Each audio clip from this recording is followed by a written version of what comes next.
Donc bonjour, je vais vous présenter un projet de recherche international qui s'est développé depuis 2012 à peu près, suite à l'impulsion de la direction justement des affaires de la direction des affaires internationales au Muséum, qui avait en 2012 proposé de réunir tous les acteurs du Muséum qui travaillaient au Brésil. Il y avait eu une série de réunions et suite à ça, il y avait une jolie maquette qui était sortie. Et l'UPMC, qui à ce moment-là se transformait avec le Muséum en commun, enfin Presses Sorbonne Université, avait le désir fortement de se développer vers le Brésil. Donc du coup, ils nous ont contactés, chacun des chercheurs du Muséum qui apparaissaient dans cette plaquette pour essayer de monter quelque chose en commun. Nous sommes, pour certains d'entre nous, nous sommes partis au Brésil et puis il y a eu toute une série de réunions à l'UPMC. Et là, on a proposé un projet de recherche qui s'appelait Friends et qui avait pour but de travailler sur les variations climatiques et le changement global des températures et de l'océan et tout un tas de multiproxies avec l'homme sur la côte de Rio, en collaboration avec l'Université Federal Fluminense, qui est une université de l'État de Rio de Janeiro. Et là, nous sommes partis au Brésil, et après une série de réunions, ce projet s'est mis en place. Il a essentiellement été porté par le laboratoire L'Océan, mais également par le Muséum et par cette université Fluminense. Ça a débouché sur deux choses. D'abord, ce projet de recherche à part entière, mais ce projet était appuyé sur un échange d'étudiants et sur deux écoles, des écoles d'été et d'hiver qui ont eu lieu. Donc la première a eu lieu à Villefranche-sur-Mer et la seconde au Brésil l'été dernier. Et donc là, quelques professeurs sont partis des deux pays et une majorité d'étudiants ont été financés par le Presses Sorbonne pour venir écouter les cours et apprendre un peu plus sur toutes ces thématiques qui étaient réunies. Les thématiques donc, sont regroupées en 4 workshops qui tournent tout autour de la diversité climatique du passé, à partir d'observations actuelles, mais également les observations de la longue durée archéologique, préhistorique, en faisant des reconstructions paléoclimatiques.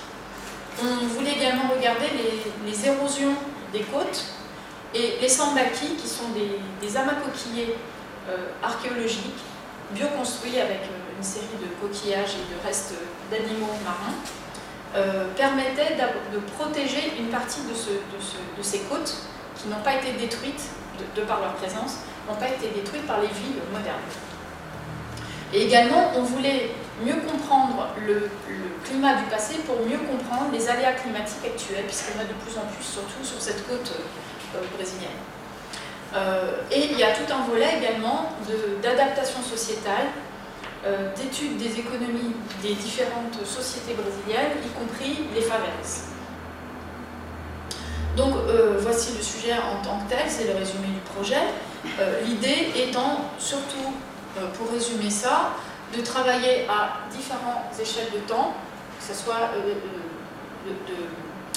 historique, impactant préhistorique à plusieurs millénaires, et de remonter ainsi dans le temps. Là, en fait, il se passe que cette côte brésilienne est sous influence de deux courants. Le courant brésilien qui descend, qui est porteur de températures chaudes, et une résurgence qui remonte le long de la façade depuis l'Argentine et qui remonte et qui ressort juste à cet endroit-là de Cabo Frio en particulier. Et du coup, ça fait qu'il y a ces doubles courants apportent doublement des poissons. Il y a des poissons de courant chaud qui sont pêchés au large et des poissons de courant froid qui sont pêchés proche de la côte. Donc il y a une très très grande biodiversité à ces endroits-là et donc beaucoup d'amas coquillers et beaucoup de populations archéologiques. Donc en partant de là, l'idée étant d'essayer de mieux comprendre les effets de ces deux courants et les modifications de ces deux courants par rapport à l'évolution du temps. Également, on a constaté une série d'anomalies des températures, notamment dans les températures des eaux de surface, Donc quand on regarde d'un point de vue annuel, il y a des anomalies, surtout aux alentours de la région de Cabo Frio, mais quand on détaille un peu plus au niveau des températures d'été et d'hiver, on se rend compte qu'il y a plus d'anomalies pendant l'hiver. Voici une série d'études en multiproxy qui avaient été faites dans une région légèrement plus au nord que Cabo Frio, qui s'appelle Abrolhos. Et là, par l'étude des anomalies de surface de l'eau, mais également des spéléothermes et des foraminifères, on voit qu'il y a de plus en plus de petites anomalies annuelles. Le tout étant de pouvoir proposer ce qui existe déjà pour l'Atlantique Nord, une courbe des températures qui pourrait permettre de lisser ces micro-variations comme cela existe pour l'Atlantique Nord. Il serait bon de pouvoir proposer la même chose pour l'Atlantique Sud. Si on repart du projet général, avec les 4 Work Packages, une partie a déjà commencé, notamment le Work Package 1 et 2, avec notamment l'étude des pêcheries artisanales, afin de protéger ces pêcheries artisanales face aux pêcheries industrielles, et surtout les pêcheries qui ont lieu dans les lagunes, donc en arrière-plage. Il y a toute une partie de l'université, Universidad Federal Fluminense, qui travaille déjà sur ces problématiques et qui a commencé. Il n'y a personne du muséum qui travaille sur ces problématiques pour l'instant, mais peut-être ça serait l'occasion de grossir les relations. Enfin, par rapport à ces pêcheries traditionnelles, une nouvelle méthode d'économie de subsistance existe, qui est l'aquaculture. C'est quelque chose qui doit également être enquêté d'un point de vue ethnographique. Et puis, ce qui nous intéresse, moi plus particulièrement, c'est l'étude de la biodiversité du passé à travers l'étude des sambaquis, aussi bien au niveau des lagunes que des amas coquillers tels qu'ils sont présentés ici, donc les petites montagnes qui sont en fait ces amas coquillers archéologiques. Et dedans, nous avons retrouvé toute une série d'ossements et notamment des otolithes de poissons. Ces otolithes de poissons sont particulièrement intéressants pour pouvoir étudier toute la partie homme-animal, toutes les relations homme-animal et toute la partie biodiversité. Alors, ces sambaquis s'étalent, vous voyez, sur toute la côte, il y en a beaucoup, à peu près entre 7000 BP jusqu'à 1300 BP, et font parfois de très grandes étendues, comme vous pouvez le voir. Donc, certains d'entre eux ont été datés, une partie des sambaquis a déjà commencé à être datés, et certains sambaquis montrent quand même qu'ils ont duré sur plusieurs millénaires. Ils ont été réutilisés sur plusieurs millénaires, comme par exemple le quatrième, celui-ci, l'élade, il a été utilisé sur au moins 3 millénaires. Et du coup, il va falloir affiner, parce qu'on ne peut pas juste dater un sambaqui par un objet. Donc il va falloir affiner un petit peu plus. Et il y a donc toute une série de recherches sur ces datations et sur l'étendue de ces sambaqui. Pour ça, on va donc repartir des otolithes dont je vous parlais, avec un exemple qui marche assez bien, qui est le Micropogonias, qui est déjà étudié notamment sur la côte pacifique de l'Amérique du Sud, qui a des otolithes particulièrement volumineux et bien conservés.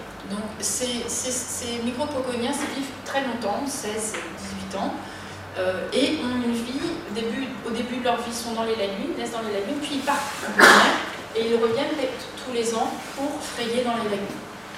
Donc du coup, on peut aussi, à travers eux, reconstituer une partie de l'histoire des pêcheries. Donc on est reparti de ces otolithes, on les a mesurés et on a reconstitué la taille des poissons archéologiques que l'on a comparé avec les poissons modernes. Donc en bleu, ce sont des poissons archéologiques, c'est la taille des animaux, la longueur totale, et la courbe représente le nombre d'individus par classe de taille. On voit qu'il y a quand même des différences entre les pêcheries modernes et les pêcheries archéologiques. Elles sont significativement différentes si on les teste. Par ailleurs, ces otolithes sont des bons moyens de reconstituer les paléotempératures. Donc on va faire de la biogéochimie isotopique dessus et proposer des paléotempératures. Mais comme le pas de temps est très éloigné, enfin très étendue surtout, il a fallu essayer de proposer un modèle. Ce modèle a été testé sur les populations modernes, et on s'est rendu compte que sur un seul otolithe, il pouvait y avoir une saisonnalité très marquée, très forte, avec des températures qui vont de -2 à +2 degrés. Et donc, du coup, il fallait ne plus échantillonner sur un otolithe, mais faire une série d'échantillons par otolithe. Et c'est donc ce qui a été fait. On part sur des otolithes de ces poissons, on va les mettre en résine, et on va les couper et les polir, et ces lames vont ensuite être observées en lumière transmise et en lumière réfléchie. Et on va mesurer ces strips de croissance qui sont présentés ici. Voilà. Et chacune des strips de croissance indique une saison dans la vie de l'animal. Ces différentes strips de croissance sont ensuite prélevées avec un micromine, et chacune de ces strips va donner une série de... Merci.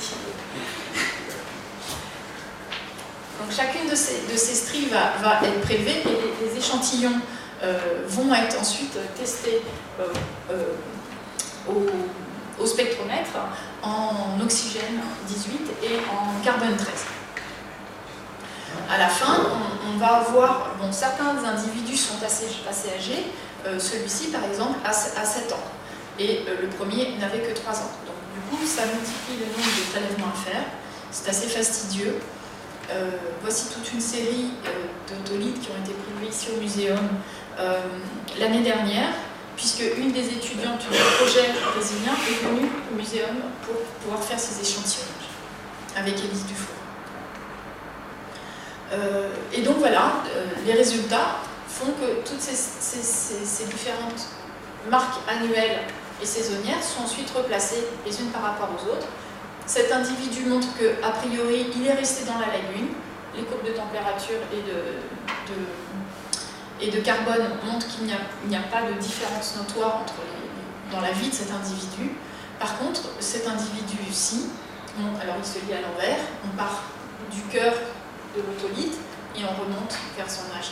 Il a 6 ans et demi, montre qu'au début de la vie de l'individu, il était dans la lagune, et puis il est sorti, et régulièrement il est re-rentré, et il a été capturé au début de l'hiver. Et du coup, on va pouvoir reconstituer la température à chaque saison, et donc proposer des micro-variations de température. Donc les perspectives de ce projet, puisque cela continue, donc c'est ce que je vous ai montré, c'est vraiment des débuts, un début de recherche, seront de continuer sur ces analyses isotopiques avec Élise Dufour au muséum, et l'équipe de Orangel Aguilera qui est à la OUF au Brésil, et de continuer sur plusieurs sambakis et de reconstituer cette faune holocène holocène de ces sambakis, et tout en travaillant en parallèle sur la résilience et la vulnérabilité face au changement climatique de cette côte brésilienne depuis 10 000 ans. Je vous remercie.